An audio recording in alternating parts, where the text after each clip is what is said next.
Está no ar. Gente que Fala. O melhor programa de debates do rádio brasileiro. Gente que Fala. Tem texto e direção geral do jornalista Fausto Camunho. Gente que Fala. Reúne de segunda a sexta-feira formadores de opinião para discutir as principais notícias do dia. Gente que Fala. Tem o selo de qualidade APCOM. Olá, olá, boa tarde. O programa Gente que Fala está começando. Estamos ao vivo pela Rádio 365, a sua rádio de todos os dias, por imagens no TV, a TV da internet e também pelas redes sociais, Instagram, Facebook, nosso canal no YouTube. Tudo no ar, tudo ligadinho para você acompanhar o nosso trabalho de hoje, a nossa jornada até a 13h. A gente quer você por aí, curtindo, comentando, compartilhando a transmissão do programa Gente que Fala. Interaja com a gente, com os nossos entrevistados, fazendo perguntas pelo 973350038, 973350038. 12:02, eu sou o Mauro Friesman. Quinta-feira, você já conhece o nosso espaço tradicionalíssimo por aqui, aberto para o gente do MPD que Fala. Parceria nossa com o Movimento Ministério Público Democrático, o apoio da Câmara Brasileira de Diagnóstico Laboratorial e do escritório Nasser Rajab Advogados Associados. Vamos conhecer os nossos convidados de hoje, que vão analisar os temas, vão debater os assuntos por aqui propostos. Eu começo aqui apresentando o Dr. Júlio Marcelo de Oliveira, procurador de contas perante o Tribunal de Contas da União e associado do Movimento do Ministério Público Democrático. Boa tarde, procurador Júlio. Bem-vindo, obrigado por participar sempre com a gente. Boa tarde, Mauro. Minha saudação aqui à doutora Heloísa, ao doutor Nasser, doutor Gonçalo. Um prazer estar aqui nessa bancada mais uma vez, participando desse programa. Muito obrigado. Eu apresento também a doutora Heloísa Alves, advogada, ela é conselheira seccional da OAB São Paulo. Bem-vinda, doutora Heloísa, boa tarde. Boa tarde, Mauro, boa tarde, doutor Gonçalo, doutor Júlio, doutor Nasser. Um prazer estar com vocês aqui no Gente que Fala. Também com a gente para essa nossa conversa de hoje, doutor Gonzalo Vecina Neto, professor da Faculdade de Saúde Pública da Universidade de São Paulo, idealizador do SUS e da Anvisa. Doutor Gonzalo, bem-vindo, obrigado pela presença sempre. Muito obrigado pelo convite, Mauro. Cumprimento aqui os nossos amigos da bancada, doutor Luiz, doutor Júlio e doutor Nasser. E também com a gente, doutor Nasser Rajab, advogado, ele é vice-presidente da Câmara de Comércio e Indústria do Mercosul e Américas, sócio do escritório Nasser Rajab Advogados Associados, que é um dos apoiadores do programa Gente do MPD que Fala. Obrigado pela presença. Boa tarde, doutor Nasser. Tudo bem com o senhor? Muito bem, muito obrigado. Boa tarde, Mauro. Boa tarde, doutor Júlio. Boa tarde, doutor Vecina, doutor Heloísa. Um prazer estar novamente compondo essa rica bancada. Muito obrigado pela presença de todos. Olha, gente, antes do início aqui do nosso primeiro tema, quero dizer o seguinte: hoje é dia 21 de setembro, é o dia do radialista, então quero aproveitar aqui para dar os parabéns aos amigos profissionais. Inicialmente aqui quero parabenizar a equipe do programa Gente que Fala, Zenilda Salvato, nossa diretora de produção, Pedro Schiavon, nosso pauteiro, nosso redator, André Risso, nosso diretor-geral, jornalista Fausto Camunha. A gente aqui na luta diária, na batalha diária, para levar o programa Gente que Fala ao ar, preparar toda a produção e preparar todo o caminho para a veiculação do programa Gente que Fala.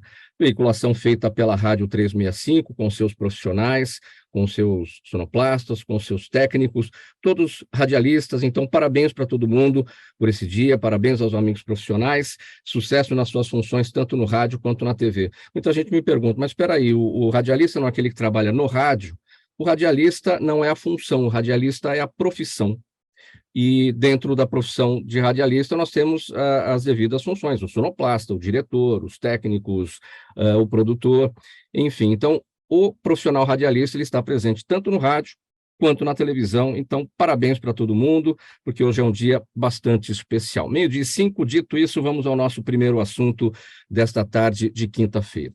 O corregedor do Conselho Nacional de Justiça Luiz Felipe Salomão decidiu ontem assumir o processo administrativo disciplinar que tramitava contra o juiz titular da Lava Jato, Eduardo Apio, no TRF-4, e que manterá o magistrado afastado temporariamente da 13ª Vara Federal de Curitiba. Essa decisão ocorreu um dia depois do ministro Dias Toffoli, do Supremo Tribunal Federal, suspender o processo disciplinar contra Eduardo Apio no TRF-4, sugerindo justamente que o caso fosse transferido ao CNJ. O ministro Salomão havia rejeitado a mudança no mês de julho e justifica a mudança agora por conta dos novos fatos que têm sido levantados a partir da correição extraordinária do caso que ele está realizando. A correção né, é uma varredura que ele está fazendo a respeito desse caso que, nesse momento, então, passa para as mãos do ministro Luiz Felipe Salomão. Por onde podemos começar essa análise, procurador Júlio? A gente acho que tem que contextualizar, né, porque esse caso é tão intrincado, né? O juiz Eduardo Apio, ele foi pego, né, num telefonema que foi gravado pelo seu interlocutor, o juiz, o advogado, né, o Malucelli, e ele nesse telefonema ele se passava por outra pessoa, enfim, aí tem todo um processo disciplinar em torno disso. A gente precisa explicar um pouquinho essa situação para entender o caso, né? Sem dúvida. O caso dele é um caso complicado, intrincado, né? Até porque é um caso que parece também permeado por uma postura ideológica dele ao assumir a condução da Lava Jato, dando várias declarações, sempre no sentido contrário à operação, condenando a operação e tomando decisões, desfazendo decisões anteriores do juiz Sérgio Moro. E acabou sendo flagrado nesta conversa, foi gravado pelo próprio advogado com quem ele estava entrando em contato. Esse advogado é filho do desembargador do TRF-4, Marcelo Malucelli, e esse desembargador estava relatando o caso da Lava Jato e tinha decisões conflitantes com o juiz Eduardo Apio. Não ficou muito claro qual era a intenção, pareceu uma atitude meio atabalhoada, assim, meio atrapalhada do juiz Eduardo Apio, fazer essa ligação para o filho do desembargador. Mas acabou sendo gravado e, por conta dessa gravação, foi afastado pelo TRF-4. Agora, o TRF-4 tinha feito uma apuração preliminar e depois instaurado um processo administrativo contra o juiz. O processo estava caminhando. E não era numa turma especializada da Lava Jato que ele estava sendo julgado, não. Ele estava sendo julgado perante a Corte Especial Administrativa do Tribunal, que é composta pela maioria dos juízes mais antigos do Tribunal.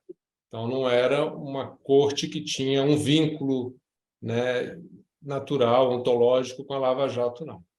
E essa era a corte natural onde ele deveria ser processado e julgado. A atuação das corregedorias do CNJ e do CNMP só deve ocorrer em caráter subsidiário, quando os tribunais, quando as corregedorias dos tribunais ou as corregedorias do Ministério Público se mostram deficientes, lentas ou lenientes na apuração de irregularidades cometidas por seus membros. Então, no caso, me pareceu assim bastante atropelada, intempestiva, a decisão do ministro Toffoli. Ele suspendeu o processo lá como se o TRF não estivesse agindo corretamente. O próprio ministro Luiz Felipe Salomão, do CNJ, corregedor, já tinha negado o pedido de levar o processo para o CNJ, exatamente porque o processo estava caminhando de forma regular lá no tribunal, no TRF-4. Mas depois do ministro Toffoli paralisar o processo no TRF-4, ele fez assim, uma alegação genérica de fatos novos, né, que justificariam a avocação. O fato de estar paralisado, por si só, já teria que causar essa avocação, porque senão não teria processo algum, né? Mas o ministro Luiz Felipe Salomão também tem se notabilizado por declarações anti-Lava Jato, né? Demonstra-se um viés já contrário a tudo que foi realizado na operação, o que pode indicar um olhar mais benevolente para a conduta do juiz Eduardo Apio, se bem que eu considero pessoalmente que essa gravação foi algo assim extremamente perturbadora, né, do ponto de vista de um comportamento de um juiz, de um magistrado, comportamento que se espera de um magistrado. Doutora Heloísa, sua percepção a respeito desse tema? A minha percepção é muito parecida com a do doutor Júlio. Eu acho que a gravação em si ela não é condizente com a postura de um juiz, não é o que nós esperamos de um magistrado. Sinceramente, me espanta, né, se havia ali a corte, se é o TRF4, me deu até o gaguejando aqui, se ele tinha aberto um processo que já estava sendo apurado, né? Me espanta um pouco querer tirar essa apuração de lá. Curiosa em saber o que são esses fatos novos, né? Essa alegação que foi uma alegação genérica, como disse o doutor Júlio, do ministro Luiz Felipe Salomão. O que seriam esses fatos novos a justificar essa última decisão? Então, assim, é um caso que começou já muito confuso, né? E que eu acho que merece total apuração, total rigor, e, enfim, antes de qualquer punição ao juiz, ao magistrado, mas que surpreende um pouco essa última medida do doutor Luiz Felipe Salomão. Agora só resta nós esperarmos para ver aí o que virá daqui para frente com relação a essa situação. O que a gente espera efetivamente é que ele, dentro da ampla defesa, do contraditório, de toda a defesa que ele possa fazer na condução da questão administrativa que o envolve, ele tenha todo o direito à defesa, mas que também, como há essa gravação, e essa gravação é uma evidência, é uma prova, para mim, de forma muito categórica, eu acho que a gente espera que haja aí o mais rápido possível, né, dentro, claro, de todos os trâmites, uma decisão definitiva com relação à punição que ele irá sofrer. E ao longo do andamento, né, desse processo administrativo disciplinar, agora nas mãos do ministro Luiz Felipe Salomão, o juiz Eduardo Apio segue afastado, então, das suas funções, é assim que tem que ser. Sem dúvida, eu particularmente acho que ele tem que seguir afastado, não há a menor condição dele continuar nas suas funções enquanto não houver uma definição dessa situação. Sim. Doutor Nasser Rajab, suas percepções a respeito desse tema. Seu áudio fechado, doutor Nasser, pode abrir, por gentileza. Perfeito. Desculpe. Vamos lá. Bem, o ministro Luiz Felipe Salomão, pelo que eu entendi aqui, ele, na verdade, apesar da decisão do ministro Toffoli, ele mantém o juiz afastado de suas funções, né? Agora, de fato, é uma questão muito intrincada essa, né? É bastante intrincada, tem a ver com toda essa discussão ideológica, me parece, que hoje se abate sobre a Operação Lava Jato, que é uma lástima, infelizmente, né? Como talvez no governo anterior também tenha havido uma super favorecimento, digamos assim, à operação, e agora a gente percebe que há talvez um outro viés ideológico também se abatendo sobre a operação. Isso é muito ruim, e o mais lamentável de tudo isso é, de fato, um juiz, infelizmente, né, se prestar a fazer uma gravação daquele estilo, claramente intimidatória, né, com um tom ameaçador. Isso é muito ruim, sem dúvida,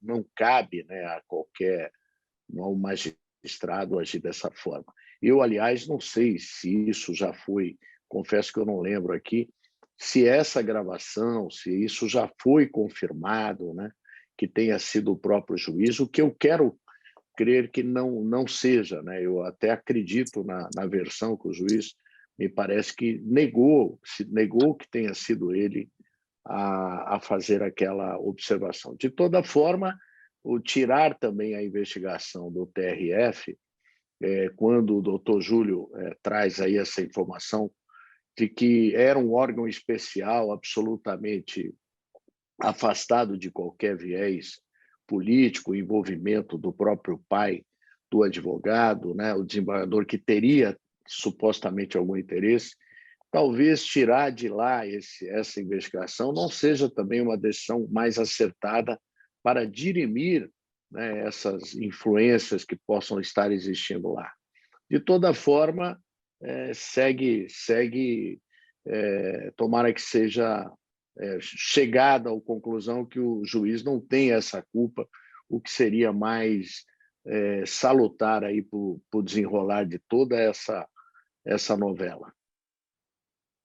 Quando a gente fala aqui do tom ideológico disso tudo, né, doutor Nasser, até para clarear um pouco mais para a audiência, como o senhor destacou, é uma história bastante intrincada. Quem não está acompanhando fica com dificuldade de entender tudo num único momento aqui da nossa conversa, né? O juiz Eduardo, o juiz Apio, ele é um crítico da Lava Jato. Temos aqui também agora o ministro Salomão, também é um crítico da Lava Jato. E a gente está falando de um telefonema feito pelo Apio para o advogado João Eduardo Malucelli, que é o sócio do escritório do ex-juiz da Lava Jato e atual senador Moro, né? Então, aí é que a gente vê toda essa questão ideológica. De fato, é insustentável, né? Se o juiz que assume o lugar do ex-juiz Moro para fazer uma investigação isenta e ele se dispõe a fazer um telefonema, se confirma que ele fez esse telefonema, volto a repetir, eu não tenho ainda informações se isso já foi descartado, né, a possibilidade que não tenha sido ele, se é que ele fez esse telefonema, eu acho que, para além de se avaliar toda a questão disciplinar, mas um fato é concreto, né? Ele não tem mais isenção para se manter ali julgando qualquer caso referente à Lava Jato. Doutor Gonzalo, sua percepção a respeito desse nosso tema. Bom, primeiro, eu tenho que confessar ser um profissional da saúde, cercado por profissionais do campo do direito.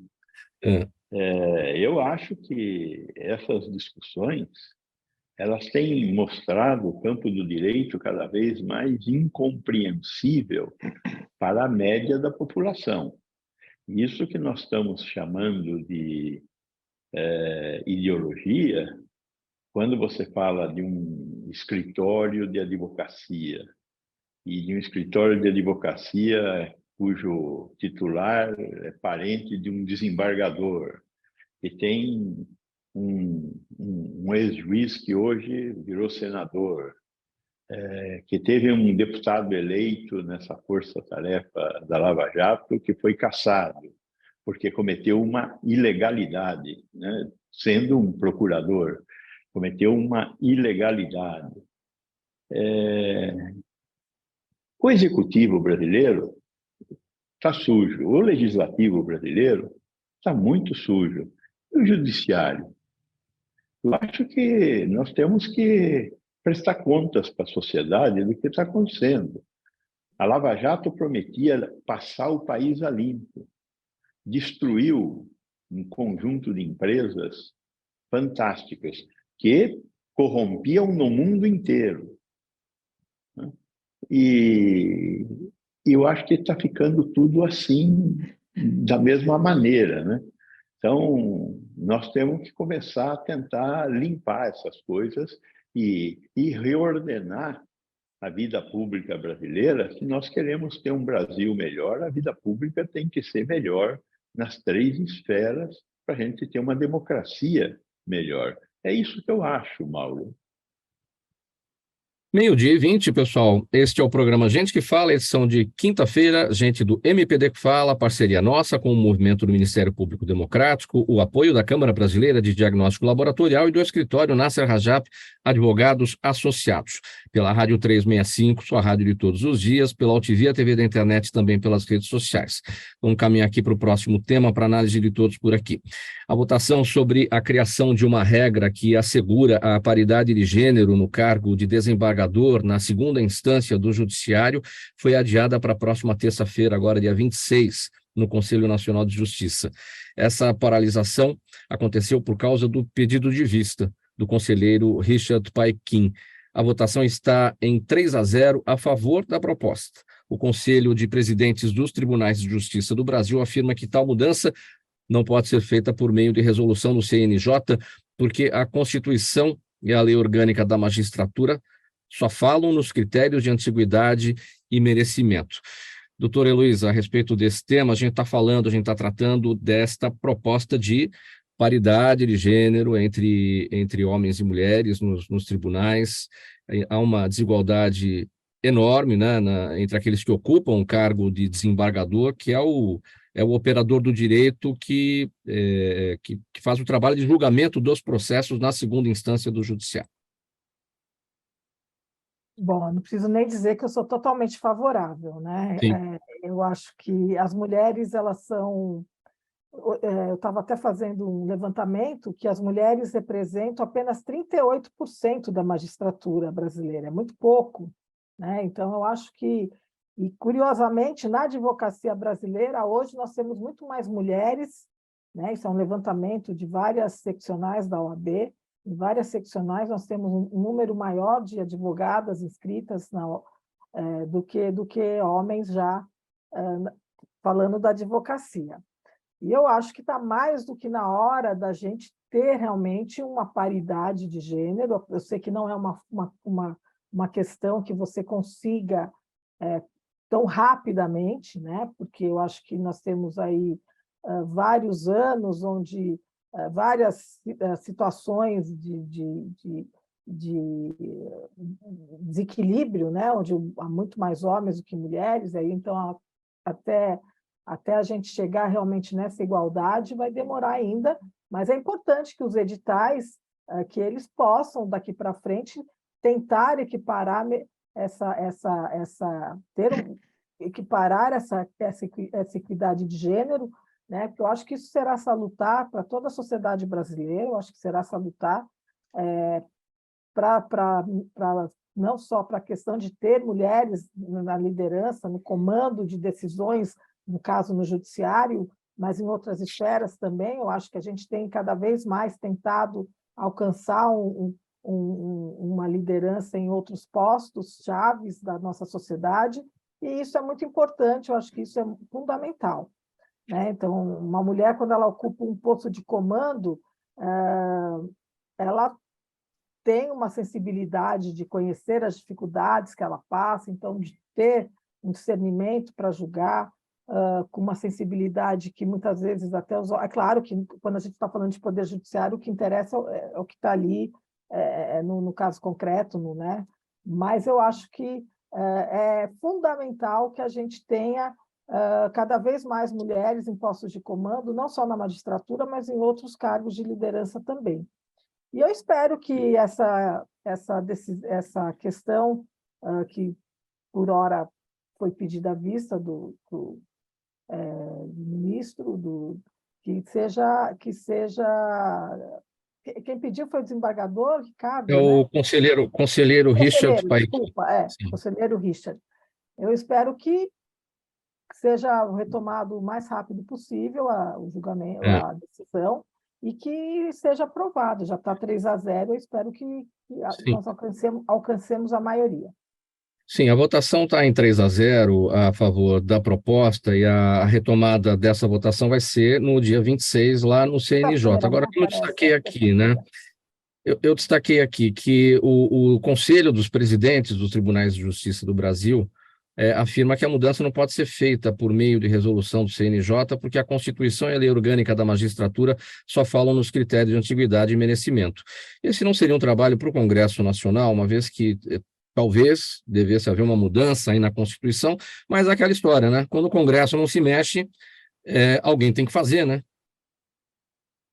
Sua avaliação, doutora. Esse que é o ponto, né? A questão é, obviamente, que o ideal seria que o Congresso legislasse nesse sentido, mas a gente sabe que isso não vai acontecer tão cedo. Então, quando há uma omissão do Congresso Nacional, eu acho que a gente tem que encontrar saídas jurídicas. Não sei dizer, não quero me ater se é possível ou não, eu deixo até para os meus colegas analisarem, né, darem a sua opinião com relação a isso. Mas, enquanto mulher, enquanto uma operadora do direito, o que eu espero, efetivamente, é que a gente consiga aprovar essa resolução no Conselho Nacional de Justiça, que eu acho que será salutar para toda a sociedade brasileira, sem dúvida nenhuma. Doutor, na seu entendimento sobre esse tema, tudo indica que vai passar, né, no Conselho Nacional de Justiça, enfim, o placar está em 3-0, mas esse aspecto, né, de que o Congresso Nacional deveria se debruçar sobre esse tema e não se mexe, em muitos casos acaba sendo assim, e aí outras áreas da institucionalidade acabam tendo que atuar. Bem, eu peço ver, né, a doutora Heloísa para divergir concordando.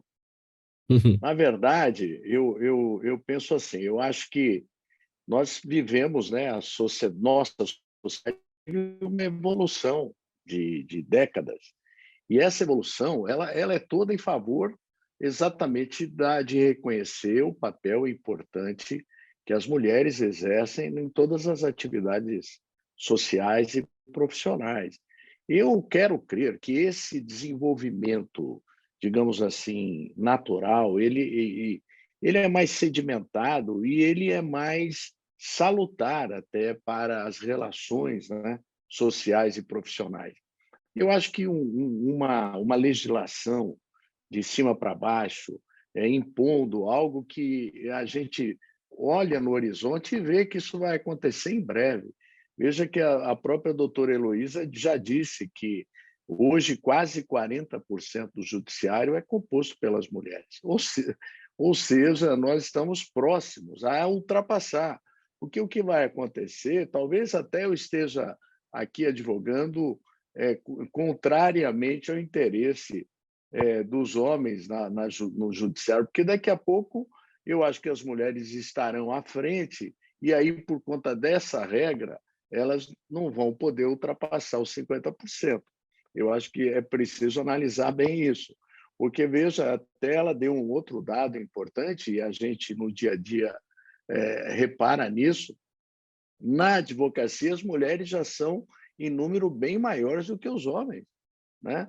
Então, talvez aí tem que falar com a OAB de baixar uma legislação para dizer, não, é 50% para cada um. E aí, como é que nós ficamos, né? Então, eu acho, sinceramente, que é desnecessária uma regra dessa, até porque nós não sabemos exatamente como é que isso vai modular no futuro.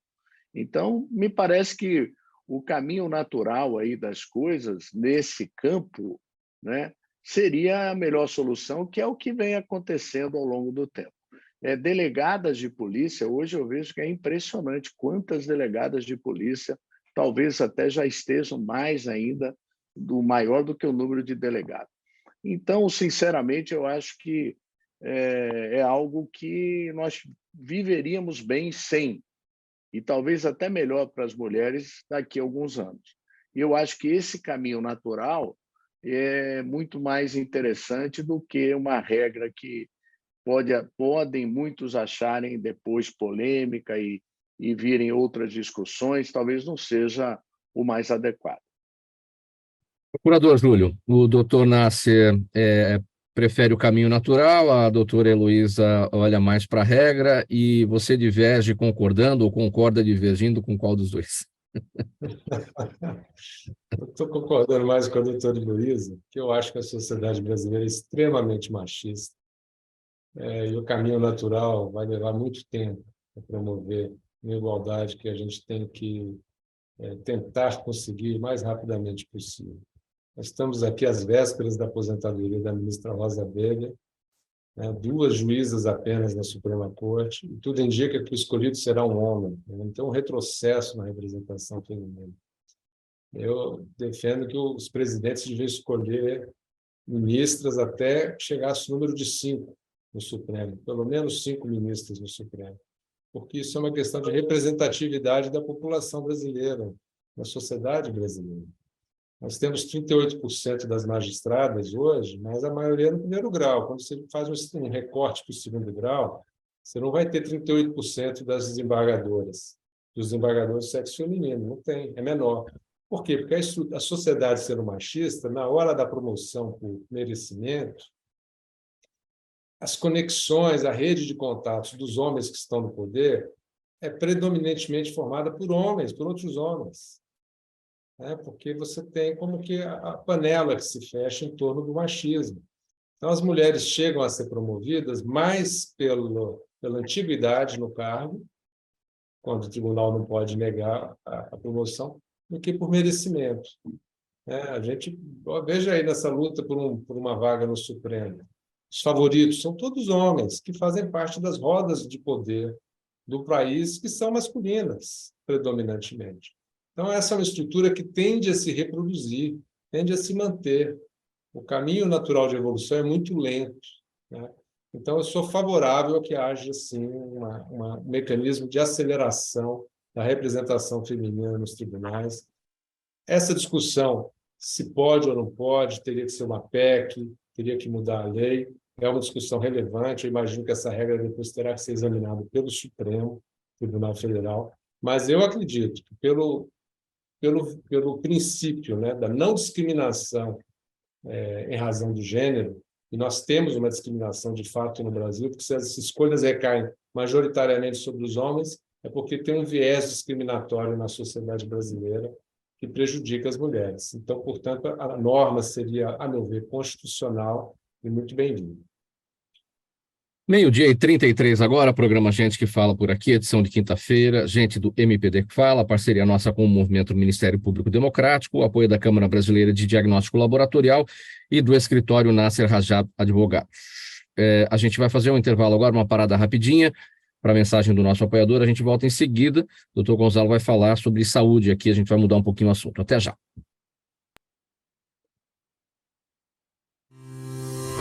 Toda ação estratégica de sucesso tem um componente fundamental: um instituto de pesquisas ético, rápido e preciso. Afinal, é ele que vai fornecer informação confiável, sem achismos ou palpites. E isso, numa época de mudanças rápidas e repentinas, é fator crítico de sucesso. A Orbis é um instituto de pesquisas que une precisão e confiabilidade estatística com a mais alta tecnologia em pesquisas do mercado. Tem inteligência artificial, robótica e Big Data, entre outros recursos, para que você tenha uma informação correta, confiável, com o menor custo e no menor tempo possível. Na sua próxima ação, seja ela corporativa ou política, comece pela Orbis, porque com a informação correta, você vai mais longe, mais rápido e com mais segurança. Estamos de volta agora, faltando 26 minutos para 13h, com a sequência do programa Gente que Fala, edição de quinta-feira, gente do MPD que Fala, parceria nossa com o Movimento do Ministério Público Democrático, o apoio da Câmara Brasileira de Diagnóstico Laboratorial e do escritório Nasser Rajab Advogados Associados. Tudo pela Rádio 365, sua rádio de todos os dias, pela UTV, a TV da internet, também pelas redes sociais. Vamos agora para a conversa aqui com o Dr. Gonzalo, porque em meio à onda de calor que afeta todo o país, o Instituto Nacional de Meteorologia fez um alerta de baixa umidade relativa do ar em 16 estados para esses dias. Hoje, o índice deve ficar entre 20% e 30% em várias regiões brasileiras. Uma forma de amenizar os efeitos do tempo seco é usar o umidificador de ar. Só que é preciso cautela, porque um ambiente excessivamente úmido é tão ruim quanto um local seco, porque isso favorece o crescimento do mofo, ácaros, e em decorrência disso tudo, pode ter o desencadeamento de crises alérgicas. Olha, doutor Gonçalo, eu vejo aqui, a gente em São Paulo agora, com 27 graus de temperatura, 28 de sensação térmica e umidade relativa do ar em torno de 54%. Até que tá bom, né? Porque o mínimo necessário é 60% para o bom estado aí, para manter aí o bom estado da saúde. Mas isso vai cair, né? Ao longo da tarde a temperatura aumenta enfim, umidificadores apostos ou não necessariamente? Eu pessoalmente acho que é um exagero utilizar um umidificador com a umidade relativa do ar entre 40% e 60%. Todo exagero tem um preço, custa caro, não só do ponto de vista do dinheiro, tem que comprar um umidificador, mas também do ponto de vista sanitário, né? Então, o que as pessoas têm que fazer é se hidratar do ponto de vista de tomar água, porque na medida em que nós nos hidratamos, nós mantemos uma capacidade do nosso corpo se estabilizar com o meio ambiente. Então, a hidratação feita através da ingestão de líquidos é uma maneira muito mais segura de fazer essa hidratação e ter uma vida um pouco mais confortável. Por outro lado, o aumento da umidade relativa do ar, acima de 70%, 80%, durante períodos prolongados, sim, pode trazer problemas respiratórios, mas tem que ser também um exagero grande, né? Eu que já tive a oportunidade de viver em Brasília, Brasília é uma cidade que, dada as condições climáticas, um local fica numa altura grande, 1.500 metros, e que tem realmente um clima extremamente seco. Foi muito comum, em algumas partes do ano, você ter uma umidade relativa do ar em torno de 5%, 10%. Lá, eu não tenho dúvida que a presença de um umidificador melhora as condições de vida, é bastante difícil. Agora, o umidificador aqui em São Paulo só se justifica se houver uma prescrição, na minha opinião, só se justifica se houver uma prescrição médica ou se você for sócio de uma fábrica de umidificadores, alguma coisa assim que justifique você comprar umidificadores à vontade, né? Mas essa é a minha opinião, Mauro. Nesse sentido, o fabricante ou vendedor de umidificador de ar não curte muito esse negócio de bacia com água ou toalha molhada debaixo da cama, né? Isso para eles não Mas também não precisa nem a bacia com água, nem o umidificador. Precisa que você tome água. Eu acho que essa questão é a questão importante. Nós temos que tomar água com regularidade ao longo do dia. E tomar água com regularidade ao longo do dia mantém as nossas mucosas hidratadas, a nossa pele hidratada, mesmo que caia a umidade relativa do ar. Exatamente, aqui é a garrafinha de água. Então, é tomar água o tempo todo, com regularidade, e você não vai precisar ter um vaporizador gastando energia elétrica e deixando o ar úmido para você e para toda a bicharada que vive com você. E o efeito pedagógico aqui da nossa conversa, a gente está prestando esse serviço, levando essa informação para a população, porque, de fato, né, doutor Gonzalo, pouca gente tem o hábito de beber água, não gosta, não, só vou beber quando tiver com sede, a hora que tiver com sede é porque já desidratou, enfim, então é preciso ter um ensinamento permanente em relação a tudo isso, porque beber água não é só matar a sede, é você hidratar o corpo inteiro, é hidratar as mucosas, enfim, então tem muito a ser ensinado, né? Particularmente os idosos desidratam sem perceber com muita rapidez. E as crianças, que também, esses organismos que estão nos extremos, eles sofrem muito mais do que as pessoas no meio desse caminho da vida, né?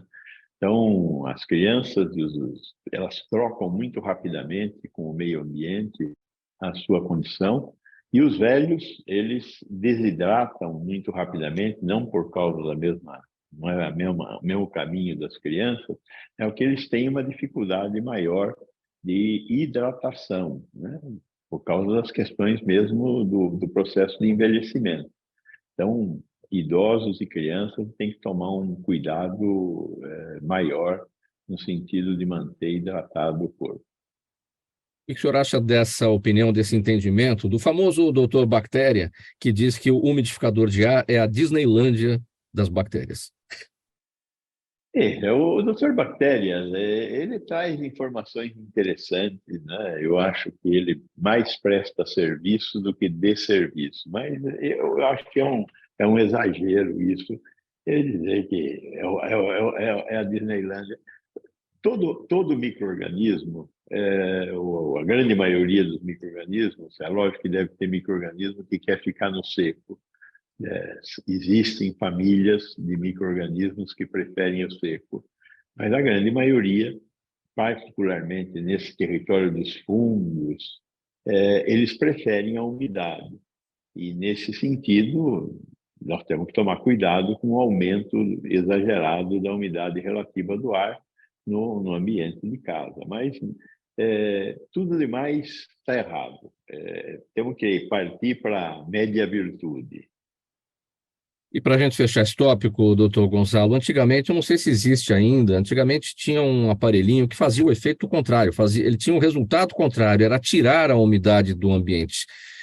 Isso também não é bom. Claro que não, mas eventualmente você precisa. Eu, por exemplo, tenho uma biblioteca que fica num porão, e aí eu tenho uma umidade elevada que faz mal para os livros. Eu tenho um desidratador dentro da biblioteca que mantém a umidade relativa do ar em torno de 20%. Então, mas porque eu aí estou pensando na saúde dos meus livros mais do que na minha saúde. Sim. Muito bem, faltando 18 minutos para 1 da tarde, vamos seguir aqui com o próximo tema. É o Gente do MPD que fala, parceria nossa com o Movimento do Ministério Público Democrático, apoio da Câmara Brasileira de Diagnóstico Laboratorial e do escritório Nasser Rajab, advogados associados. Pela Rádio 365, sua rádio de todos os dias, AltV, TV na internet e redes sociais. Deve ser retomado hoje, no Supremo Tribunal Federal, o julgamento da validade da tese do marco temporal para demarcar terras indígenas. O marco temporal prevê que os povos originários só podem reivindicar terras que já estavam sendo ocupadas por eles antes de 5 de outubro de 1988, data da promulgação da nossa Constituição. O placar é de 5-2 e falta um voto para a formação da maioria contra essa tese. E aí restam os votos dos ministros Luiz Fux, Gilmar Mendes, Carmen Lúcia e da ministra Rosa Weber, presidente do Supremo Tribunal Federal. Doutor Júlio, seu prognóstico. Eu acho que está praticamente decidido, né? Eu não espero que a ministra Carmen Lúcia ou a ministra Rosa Weber decidam contra essa maioria, né? Eu acredito que pelo menos 7 votos serão sufragados aí pela tese da negativa do marco temporal. Mas acredito também que haverá uma reação do Congresso Nacional. Eu imagino que lá será engendrada uma PEC para afirmar novamente o marco temporal de uma maneira mais explícita, se é que já não era explícita o suficiente na Constituição de 88. E eu até vejo um conflito, né, social importante, porque são movimentos sociais legítimos, né, os indígenas querendo obter reconhecimento de direitos, e outra parte da sociedade querendo regular, limitar esses direitos. E esse conflito, a meu ver, o local adequado para essa decisão é o Congresso Nacional. Mas, outro dia nós debatemos isso aqui, e se dizia que o Congresso Nacional é muito dominado pelo agronegócio, e os movimentos sociais então precisam do Supremo para fazer essa mediação. A questão é se o Supremo tem essa legitimidade ou não para fazer isso. Se não é importante que os movimentos sociais consigam eleger representantes que lá no Congresso façam essa discussão acontecer no local que eu considero adequado, que é a arena política. Acho que o Supremo já tomou um rumo muito claro, né? Pelo menos 7 votos vão nessa linha, mas acho que o conflito não se encerra nessa votação. Doutora Heloísa, o conflito não se encerra nessa votação, está de acordo com o procurador Júlio. A arena política, de fato, é o caminho. Será que haveria, de fato, numa reação do Congresso, essa maioria? Afinal de contas, estamos falando de uma eventual PEC que teria que ser aprovada em 2 turnos nas 2 casas. Eu penso igual ao doutor Júlio, eu acho que vai haver, não vai se encerrar essa questão, esse tema com a com a definição no Supremo Tribunal Federal. É importante frisar que mais ou menos uns 226 processos estão suspensos nas instâncias inferiores, aguardando a definição desse tema, né? Então, a questão do marco temporal gera já várias situações concretas aí que esperam uma definição. Eu acho também que com essa decisão do Supremo provavelmente vai haver essa PEC. Acredito que ela tenha grande chance de passar na Câmara dos Deputados, e a minha dúvida é no Senado Federal, né? Não sei se no Senado teria um pouco mais de dificuldade, mas eu não tenho dúvida que eu acho que vai alcançar a maioria. Também acredito que uns 7 votos favoráveis contra a tese do marco temporal, e acredito que efetivamente nós vamos ter aí um contra-ataque, vamos dizer assim, do Congresso Nacional, que de fato, né, é quem deveria legislar sobre o tema, sem dúvida nenhuma. Doutor Nasser, sua percepção. Seu áudio fechado, doutor. Bom, pronto, vamos lá. Agora? Sim. Eu concordo que o rumo da votação está tomado ali, né, contra o marco temporal.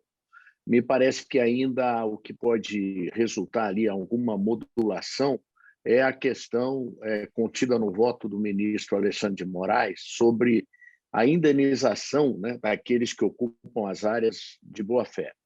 Isso ainda é uma polêmica que pode ainda arrastar por algumas discussões, né? Me parece o voto do Alexandre de Moraes bastante razoável, né? Porque, sem dúvida, os proprietários, esse é o grande conflito social, aqueles proprietários que adquiriram as terras de boa-fé, muitas vezes compradas do próprio Estado ou do município, enfim, esses não podem ser prejudicados. E eu acho que há uma necessidade de reparação de alguma forma. Então, o Estado resolve priorizar as terras indígenas, que aí é uma política de Estado, e que os cidadãos devem, né, individualmente se submeter, porque é o coletivo que está sendo decidido. Todavia, aquele particular não pode também ser prejudicado, e aí a indenização. Por outro lado, concordo também que o palco mais adequado para essa discussão conflituosa que o país vive é justamente o Congresso Nacional. E ali, de qualquer forma, o que venha a ser decidido no Supremo, o Congresso está determinado a decidir também, a legislar novamente, a fazer a sua PEC, no sentido de rediscutir a questão, e aí, então, nós teremos novos rounds aí nessa divergência. Professor Gonzalo Vecina, e nesse assunto não teria meio termo, não tem como ter meio termo, né? Não, eu acho que não tem meio termo. A única coisa é essa questão que o Dr. Nasser levanta aí, que foi o voto do ministro Alexandre. Mas, de resto, eu espero que a maioria se faça. E essa discussão ela vai terminar no Congresso, com certeza, eu não tenho a menor dúvida disso. E vamos ver. Aí eu acho que nós temos que valorizar o que o Dr. Júlio falou, né? Ou a gente vota melhor, ou a gente vai continuar tendo decisões péssimas do nosso Congresso. 11 minutos para 1h da tarde. Agora a gente vai para o último tema aqui do nosso roteiro e, na sequência, as perguntas da nossa audiência. Então, vamos passar bem rápido sobre esse tema, porque tem um sindicato de Sorocaba e região que representa o setor de agentes autônomos, que virou motivo de polêmica entre trabalhadores e também nas redes sociais, após a convenção coletiva trazer a cobrança de contribuição assistencial de 12% ao ano sobre o valor do salário de profissionais, ou o pagamento de uma taxa de R$150 para quem se opuser a essa cobrança. Especialistas questionam a legalidade tanto da taxa única quanto desse pedágio para quem não quer ou não quiser participar. Doutor Nasser Rajab, eu começo com o senhor a respeito desse tema. Bom, pagar sindicato é uma questão de foro íntimo, não paga quem quer, não paga quem não quer, enfim, não tem que ter imposição, né? Livre-arbítrio. Doutor Nasser. Veja, eu concordo, acho que... Oi. Sim. Eu concordo, acho que livre-arbítrio, né, imposição desse tipo de contribuição já foi superada, né? Nós estamos numa outra fase institucional e muito me espanta, né, que essa cobrança tome aí esse tipo de postura. Acho que cabe realmente ser rejeitado, né? Acho que aí nós precisamos que as partes possam, de alguma... Houve um travamento aí no seu sinal, doutor Nasser. Deixa eu ouvir aqui, então, na sequência, bem rapidamente, o doutor Júlio, a respeito desse tema, até para falar também desse percentual que foi definido, 12% ao ano, sobre o valor do salário. É uma mordida importante aí no ganho do trabalhador, né?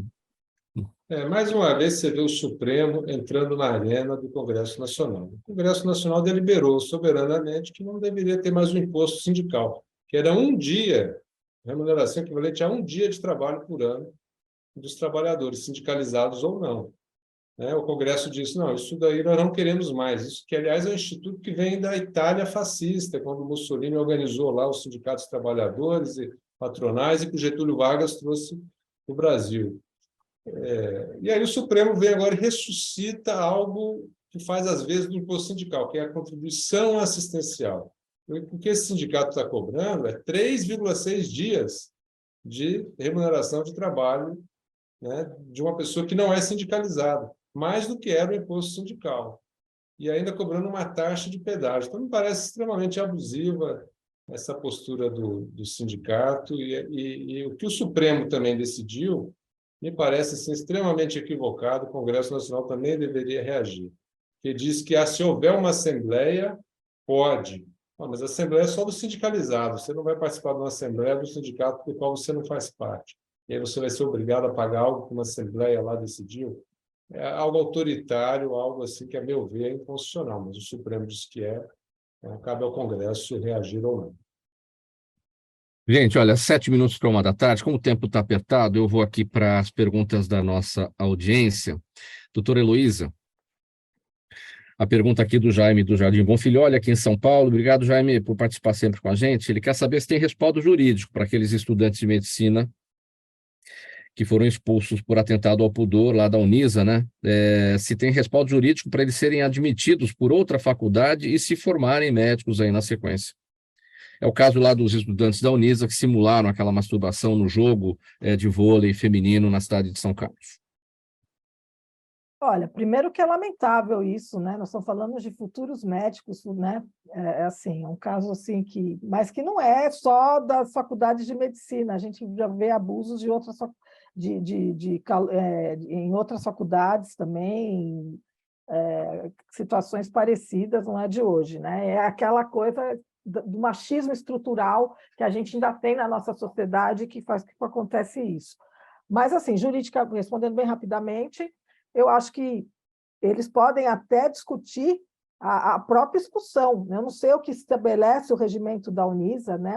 Com qual embasamento jurídico legal da Unisa para expulsá-los sumariamente, não houve nenhum processo administrativo, nada, houve a expulsão sumária deles, não que eu esteja defendendo, muito pelo contrário, eu acho que foi a medida correta, só não sei se ela está embasada juridicamente e legalmente.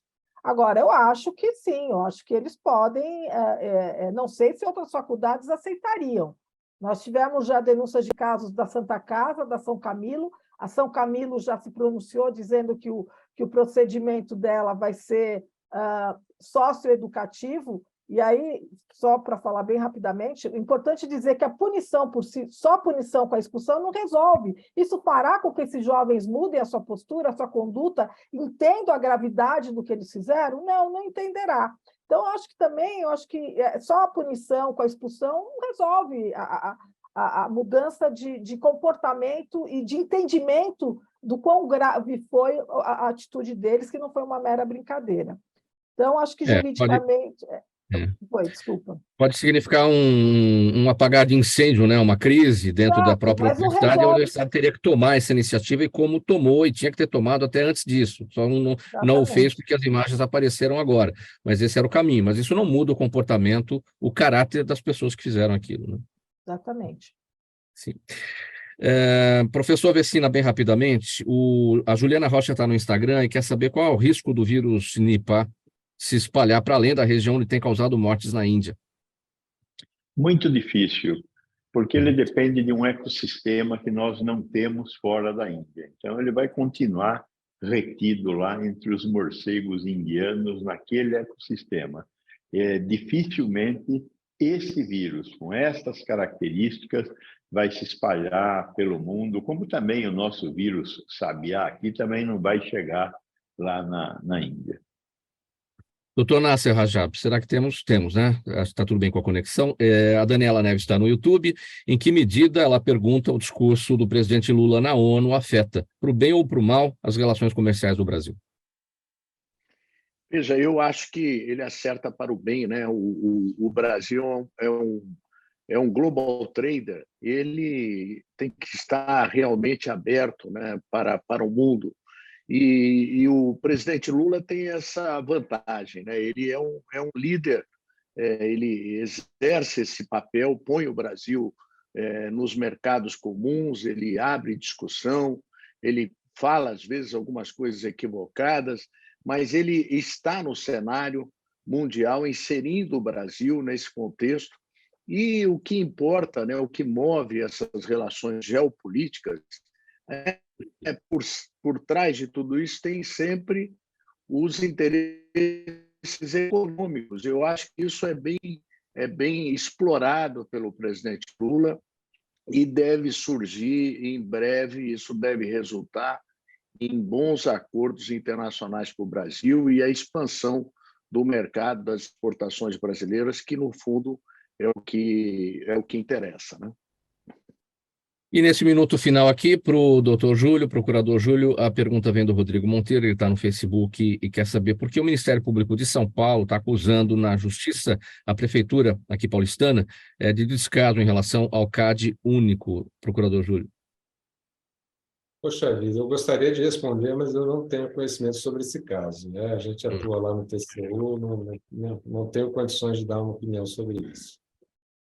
Se me permite...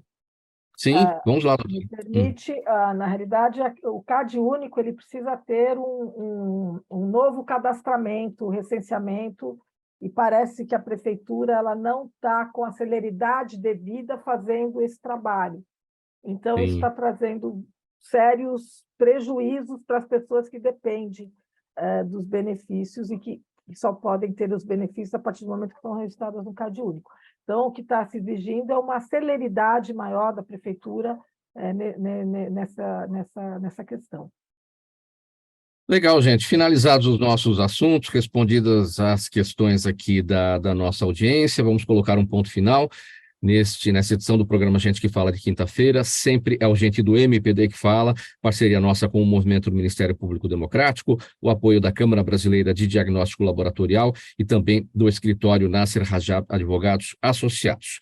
O agradecimento ao doutor Júlio Marcelo de Oliveira, procurador de contas perante o Tribunal de Contas da União, ele é associado no Movimento do Ministério Público Democrático, doutora Heloísa Alves, advogada, conselheira seccional da OAB São Paulo, o doutor Gonzalo Vecina Neto, professor da Faculdade de Saúde Pública da Universidade de São Paulo, idealizador do SUS e da Anvisa, doutor Nasser Rajab, advogado, vice-presidente da Câmara de Comércio e Indústria do Mercosul e Américas, sócio do escritório Nasser Rajab Advogados Associados, um dos apoiadores aqui do Gente do MPD que Fala todas as quintas-feiras. Muito obrigado pela presença de vocês todos. O programa Gente que Fala é sempre realização da ABCom, apresentação minha, Mauro Friesman, pauta e redação do Pedro Schiavon, Zenilda Salvato, nossa diretora de produção, jornalista Fausto Camunha, nosso diretor-geral, você do outro lado, você ouvinte, espectador, a razão da nossa presença, por aqui, todos os dias. A gente volta amanhã, então, a partir do meio-dia. com mais uma edição do programa Gente que Fala, pela Rádio 365, sua rádio de todos os dias, pela UTV TV da internet e também pelas redes sociais. Lucas Neto está chegando com o programa O Melhor para a Melhor Idade, para entreter aí o seu início de tarde. Um abraço para você, Lucas. Bom programa para você e também uma boa tarde para a nossa audiência. Tchau, até amanhã.